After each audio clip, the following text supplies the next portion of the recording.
Okay, I think we are live. Hello, everybody. So I am Haley. I'm a mom of one, a registered nurse for almost 9 years, and I started high ticket sales back in April. And tonight I have a fellow business partner with me, Alli. So, Alli, why don't you introduce yourself a little bit? Hi, I'm Allie. I'm a flight attendant for Delta Airlines, a Navy wife and a dog mama right now. And I started, it's been, I think since May of last year, I've been in the business. Okay. Yeah. Awesome. And so, okay, so fill me in a little bit. I know you just said that you're a flight attendant. Mhm. So is that been like your main career in your life? Have you dabbled in other things as well? No, that was it. I worked for a movie theater, and then as soon as I hit 21, I wanted to be a flight attendant. So I started with SkyWest Airlines. I don't know if anyone's familiar with that, a little regional airline, and then got hired on with Delta. It was 6 years ago this month. Wow. Oh So, my gosh, time yeah, sure flies, doesn't it? no, it does. Okay, so I've learned like just a little bit about airline stuff from Chris the other night. But essentially, you guys don't get paid for all the hours you put in Mhm. until the cabin door closes, correct? Correct. For most airlines, Yeah. Delta and SkyWest are actually the only ones that have now done boarding pay. So we Oh. get, when we sign in at our base, we get like a per diem amount. So it's really small. And then you get that from the time you clock in, basically, you're at your base to like as you leave, like it's your trip. And then they call it time away from base pay. And then we get boarding pay. So from the moment we scan on, like boarding starts, Mhm. we get it till we close the boarding door. And then once the boarding door closes, we get flight pay. Okay.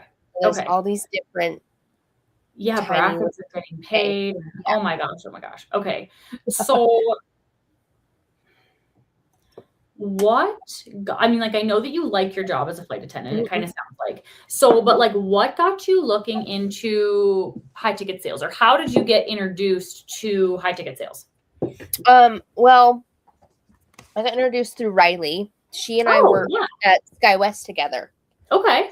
I've known her for a long time. And what I find was so funny was one of like her and my last messages before she even joined High Ticket. It was like back in like 2023.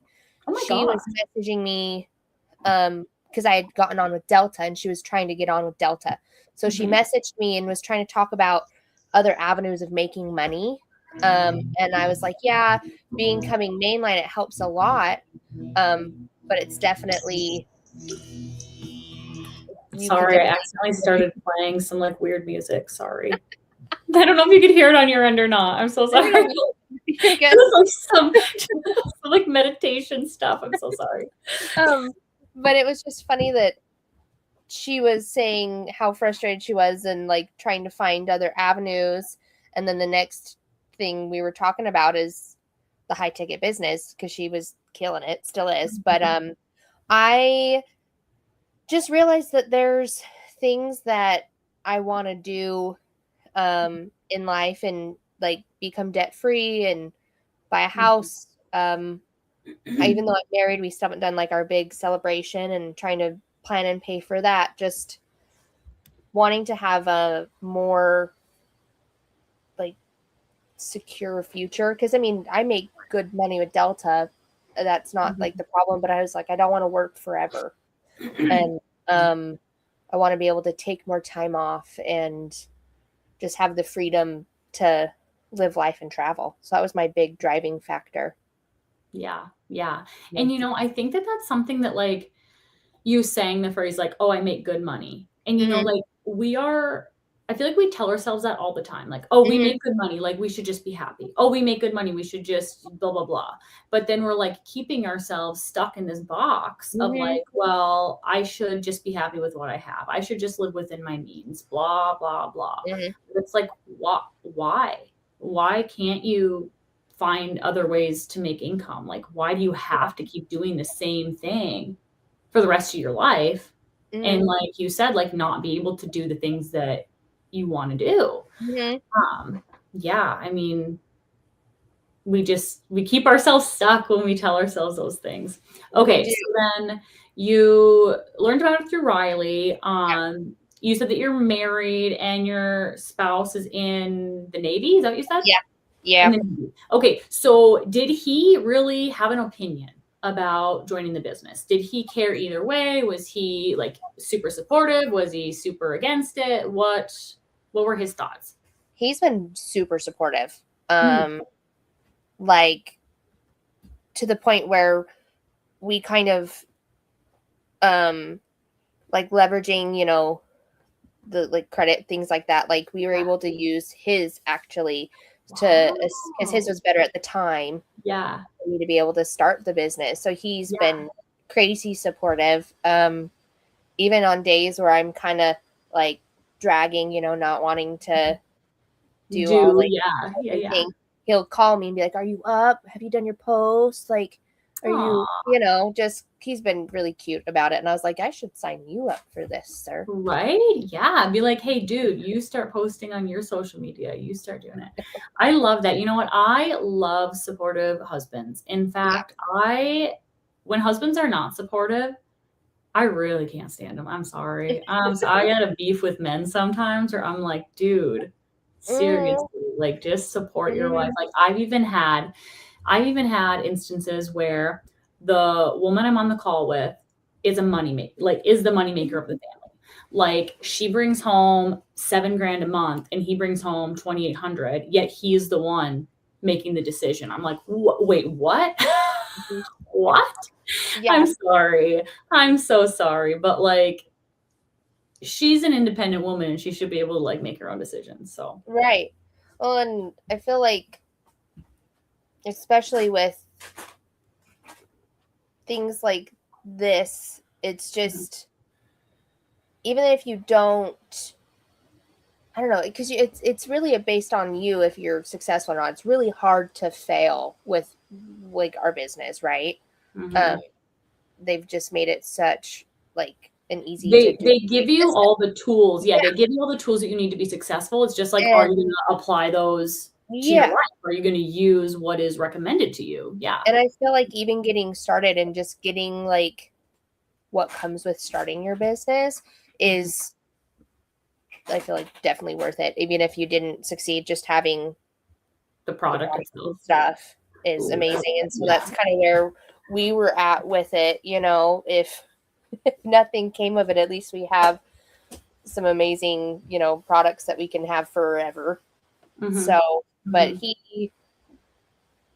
I don't know, he was just he's folding laundry in the background. I'm watching him. Oh, he's like, you only say good things about me, and I'm just kidding. Right. No. No, I, he says he's trying to be a good husband and be quiet. We're in an RV right now. Oh. So we're living full time in a fifth wheel. Oh So my it's 20 gosh. quarters, for sure. But we were actually we're supposed to be closing on a house last month, and Mhm. then permitting issues came up where the guy remodeled the home and didn't get permits pulled. So Mhm. after a month of trying to figure that out, it Yeah. came up that he needed to do more for the permits. So we Oh. ended up backing out. So now we're back on the home hunt, Mhm. um, to find a place because we're in Washington, Okay. and so it's just RV life. Yeah, yeah. Oh my It's gosh. it's, Which it's actually sounds like a lot of fun. I don't know if you ever watched like the van life people. Did you ever watch those? I've seen clips of them. I follow a lot of them too. Oh my gosh. I used to be obsessed. I don't even know what the year was. It was probably like 2014 to 2018 or something. It was like a Hmm. huge like van life craze. Oh my gosh, I was obsessed. I Hmm. still to this day, like someday I will buy a Sprinter van and I will renovate that thing. Like that is on my See, to-do list. I see those, like we've gone and toured them and Mhm. everything, and I feel like it would be so fun to be in one of those because you can travel with them. Mhm. But like, and this one, it's really messy right now, but it's more of like a studio / 1-bedroom apartment. We got one that was a little bit nicer. It's a 2023 Keystone Cougar. Oh no. But I see new ones now, and I want one so bad. My husband's like, we're trying to get into a house. Why do you want this? Why do you want a camper again? Like 40-foot. I'm like, do you see the room, the space? I was like, we wouldn't need a house, but we're up in a little forest town.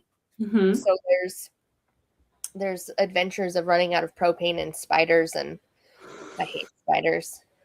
I can imagine the spiders. So like I have never been to Washington or whatever. So I live in Minnesota, North Dakota area. And so like there are thick woods here. And we have what are called wolf spiders. You've heard of those? Yeah. They get like this Utah. Yeah, they get like this big and they're like hairy and they don't make webs. They hunt their food like mice and baby birds and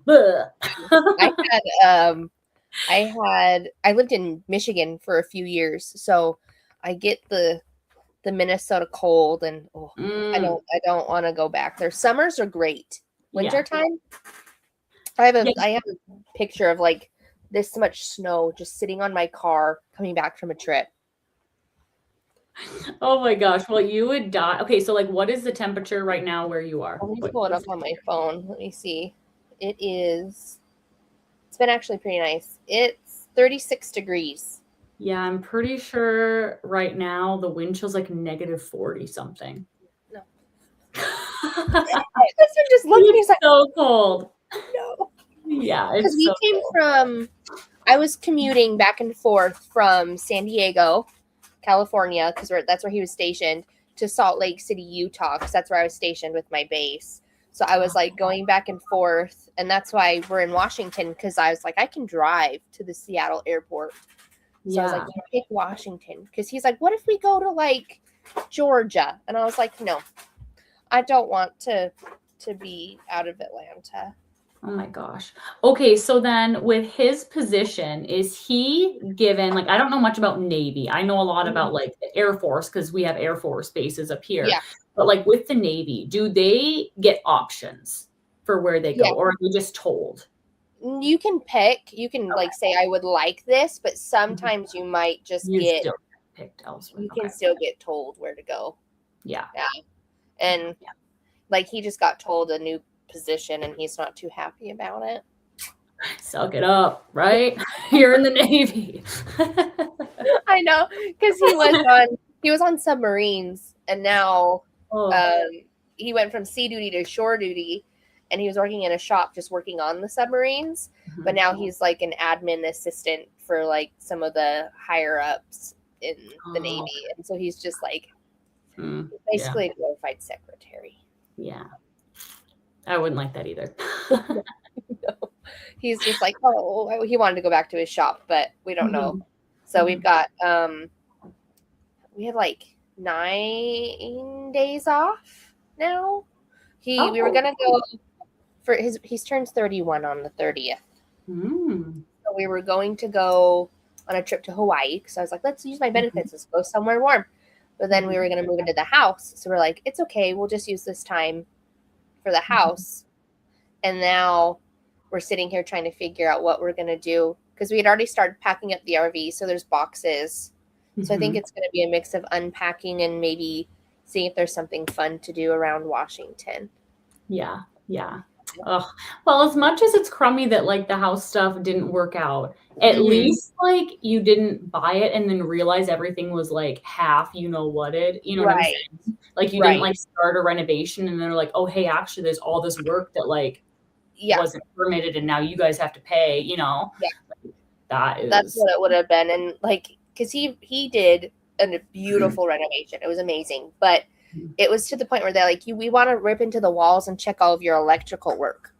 And the pitch of the roof. I was like, the pitch of the roof? Like, what did you do to this house? It looks beautiful, but we're just like, you don't have the right permits. Yeah. And see, like, I'm so naive with stuff. I didn't know anything about permits and needing permits for things because like I didn't know any of that until we started our cabin renovation. And like, then we hired a contractor and he was in charge of all that. And I was like, Mhm. whoa. I'm like, it's a good thing I was not in charge of this because we would be in so Oh, much yeah. trouble. Like, I how would it just been like, yeah, and you can come in and now you can come in? Oh, yeah. Like, Well, we and would I have been in learned I remodeled my townhouse because I sold a townhouse in Salt Lake. oh. And I remodeled that one, and I learned the hard way to double check that your contractors you hire have their licenses. Oh. Yeah, I Because this guess. guy did have a license, but it wasn't active, and he was in a partnership with another guy that had the license, and I was recommended to them by my husband's parents. So I was like, oh, okay, they're trustworthy guys. I fired one of the guys because he caught my carpet on fire in my house. Oh no. And I was like, we kept having to redo things. And so Mhm. I kept the one guy on because he's like, I'll fix everything for you. And then he ended up just leaving the job. Like, Mhm. he's like, I need $700 to finish getting your supplies and we'll get this done. And I was like, great, okay. And never heard from him again. And then I did some digging and I found out he wasn't even licensed. And I was like, Oh, oh oh, my gosh. yeah. So I'm learning a lot of things with home remodels and purchasing houses. So I feel like I'm going to be a pro, and Mhm. I'm manifesting the perfect house that will Mhm. come my way. I feel like I'm in a Tara moment where she wanted that This one or house. something better. This or something Yeah, better. I was like, Yeah. okay, it's coming. It is coming. It is coming. And so it's funny that you mentioned manifestation because like I freaking love manifestation, Yeah. everything about it. And I'm doing the program Becoming Rich. Did you do that program? No. No. Oh my gosh, it is so good. It is literally so good that like honest to God, I think it's like changed my life. Like Ooh, okay. honestly. Because I had just kind of started dabbling in the manifestation, Oh, yeah. whatever, when I joined high ticket sales because they Mm, really focus on mindset and all of that. yes. And then when I started like actually doing the program where like they break down manifestation and then I Yeah. like learned I went on my own and like learned about quantum physics and like how it intertwines and like Oh, all of that, yeah, it yeah, yeah, really was like holy baloney. Like this is like it is honestly like real science behind manifestation. yeah. So yeah, so that is really fun. I Yeah. definitely maybe I'll send you like some link things or whatever, Oh, I but would it's love that. good. I love manifestation. My husband's asking me out dishes. My mom's been, so I've grown up with like positive manifestations and like Mhm. gratitude boards and everything. So Mhm. I've always, I feel like subconsciously, Mhm. like you're just kind of always thinking about those things. But it's just definitely like having your mind be in a space of gratitude. I Mhm. feel like really helps a lot with that because Mhm. my mom always has a saying of like, don't like live in lack. Mhm. And I'm kind of like, oh, okay. So I always just try to check myself when I start to kind of get like the negative thoughts and self-doubt, and that's why I Mhm. feel like the manifestation's so powerful. Mhm. Because I feel like it kind of keeps you in that positive momentum and like mindset. Yeah, yeah. And so it works in like a couple different ways too. So like I'm gonna just throw out some like real life examples Mhm. that will like help people understand kind of what you're talking about, like the don't live in the lack part or like Yeah. don't focus on the negative. So like let's say a situation happens where like for myself, we had an incident where we had someone come and check out our heater in our house because we were having like a propane leak, whatever. And our hot water heater is also propane. So my husband, when the guy was there, was like, hey, just peek around the corner here, take a look at the hot water heater. Since you're like looking at the propane lines, just make sure it's good. The guy took one look at it and was like, oh my gosh, this needs to be shut down immediately. This is not safe. It is not vented properly. Like, this is a huge fire risk. Like, shut it off now. Oh my And god. then they like, whatever, did like an Yeah. estimate thing. It was going to be like an absurd amount of money to replace this thing and whatever. Right. And um of course, when my husband calls and tells me this, my brain initially goes to, oh my God, that is a lot of money. What the Mm, heck? Like, how, like, what are we going to do? You know? yeah. And then all of a sudden I was like, wait a minute. Wait a minute. He said it was a huge fire risk. Like, wait, what? We've been living in this house for 5 years and it's a fire risk and we didn't know.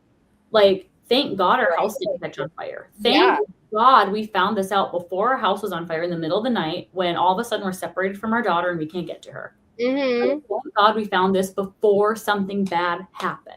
Yep. You know? And just changing my mindset from being angry about the money to being so grateful that we prevented an accident just made me feel so much better. And Mm-hmm. it honestly, like, just made me feel relieved instead Yeah. of anger. And like, you can kind of do that with anything in life too. And like, so I work in an emergency room, right? So like, I see bad things a Mhm. lot, right? But when bad things come in and bad things happen, I always try to see the best in it. So like, Yep. okay, actually this situation could have been a lot worse. Like this was Mhm. the best case scenario of this bad situation, right? Like it didn't go perfect. Things, you know, weren't great, but like it could have been a lot worse. Like this Yeah. and that didn't happen. Like instead, you know, it was like the lesser of it. And Yeah. when you are constantly focusing on the positive things in your life, is when you start to recognize other positive things going on around you. It's when you're Mhm. bringing in more positivity. Whereas, yeah, like you said, if you're focusing on the lack, like then you're going to start noticing the bad things that are going on in your Mhm. life more. You're going to attract more bad things to your Yep. life. And it just kind of all snowballs. Yeah. Yeah. Energy attracts, definitely. Yeah, Yep. yeah, I for sure. just had that experience earlier this month. My dog, we got him back from the groomer and he couldn't open his eyes. He ended up having uh ulcers in both of his eyes, and we ended up overnight, like an hour and a half away, at an ER vet. And I'm just like, thankfully it was just so he had to wear a cone and eye drops in his eyes for a few days, and then he was healed and he's fine and there's no issues with his vision. But it was, and in the moment, you're just, it can be like Mm-hmm. very scary. I mean, in Mm-hmm. any situation. But yeah, you have to just think about the positives. Like, thank goodness he's okay. And like, Mm-hmm. I don't know. I'm kind of the person where with my dogs, because they're my babies, I'm like, take my money, just fix my dog. Oh, yeah. So, Yeah. yeah, but Okay. So I just have one last question for you, and then yeah. I'll let you go because it's been, I don't know what time it is for you, but it's getting late over here. So my last question is so what is like the number one thing that you think you have learned since starting your business? Like what is something that you've learned that you can apply to more than just your business? Like how has it helped you in other aspects of your life? I think it's really, there's like a couple of things. I feel like it's taught me discipline, um and but definitely like confidence, Mhm. really knowing and like showing up for myself, like knowing Mhm. I can do this, and like have the faith that I'm not going to just like fail. And even Mhm. though things don't look a certain way all the time, nothing's linear, right? Mhm. um like this, especially like doing this, going like live and talking on the camera. I know, like when I was starting to type stuff in, my hand was like shaky, but it's realizing like I can do this. And it's not, yes, it may be Mhm. uncomfortable at times, but it's so much growth. And I Mhm. feel like it's definitely the mindset shifting, Yeah. and the personal growth is where I feel like that's being able to be applied in even my job at work. Because like Mhm. being scared to, like I've never worked in international because they're so big, but people tell me all the time I'd be a great, like they call it a purser, where you basically are like the, like in the chain of command, you're right underneath the pilots. You're the one Mm. that everyone kind of answers to. Mhm. And knowing like I could do that. And it's just being able to take, like, own your own like power, I guess. Yeah, yeah, honestly, and this business really does help you step Mm-hmm. into your own power and into like knowing that, yeah, you can do it and you are worth it and you can, honest to God, do anything that you put your mind to. Oh yeah. Honestly. What about for you? I want to know how it goes for you. Honestly, like so many different ways too. So like we already kind of talked about like the mindset part of it. Yeah. So that has been like really beneficial and I've really, really enjoyed that part of it. I've also like met people and had experiences that I would have never had without starting this business. And Yeah. like I'm not just meaning like money wise or like the fact that you know, like we talk to Jess and Tara every single week and like they make millions of dollars and like they give us advice and whatever. No, so much more than that. The mindset growth. So like we have a book club, you guys. We have a business book club and let me tell you, those books are so good. Okay, so like some books that I've read like before the book club even started, but like that they suggested, the book Rich as Fuck, that one was great. The book Rich Dad Poor Dad was so good. And then what was the one that we just did? It's something silly. It's like It's the habit one. No, before that one even. Oh yeah. No. It was like a Dale Carnegie, like how to make people like you essentially. Yeah. And it was so funny because after I don't read. Okay, let's be honest here. I don't really read. I listen to audiobooks, but like whatever, same. After I read that Dale Carnegie book, I was at work one day and there was kind of like an awkward doctor there. And he was literally like saying phrases from that book. Like I knew that he had read that book and he was like trying to apply it to like be more personable, you know? Right. Like, okay, I read that. Like I'm touching on to you, buddy. I have to do the audiobooks for those too because sometimes they can be such a rough read. I love to read like fantasy and romance books, so I'll read all the time. But I have to do audiobooks for these. Yes. Audiobooks, and then I put them on literally 2 times speed. And I just like, I increase the speed. So you might have to like start out like 1.5 times and then half and then 1.25 or 1 3/4 and like work your way up to 2 speed. But I can blow through books fast once like my brain can like comprehend the 2 speed. Yeah. Yeah. I have an 1.5-hour drive to work. So that's when I really get into them. But sometimes if I'm too tired, I have to turn it off because I was like, it's gonna make me fall asleep. I know. But then like on like a less boring note, we also have like podcasts that we listen to too. Like my favorite one, I think it's like Money Mindset Manifestation. She's really good. She like, I don't even remember what her name is. Her name's like Molly something, but she actually like lived in Bali for a while and like whatever. So like her stories on manifestation and like mindset are so good. Yeah. Yeah, no, I'm still new into the podcasts and like the personal development like books and stuff. At first I was like, I don't need that. I don't need it at all. So good though. I know now. They are so good. And like we just talked last night. I don't know if you were on the call last night or not, but like so many people have never even, like you said, have like never even heard of personal development or like, I don't need to do that. But like, no, once you start like opening your mind to new experiences and like new ways of thinking and meeting new people, like your whole world changes. Like honestly, like it's so crazy. Yeah, no, I missed last night's. I was looking at houses and then I realized I was like, I just missed the call. Honestly, definitely catch the replay. That's another thing, guys, is we always have replays of our coaching calls. So you can always watch them later and they are so good. Oh, I love that. All right. Well, thank you so much, Alli, for hopping on with me. And sorry about the couple glitches that we had at the beginning. Next time we'll be live on both of our accounts. So that'll be awesome. All right. Bye. Have a good night. Yes.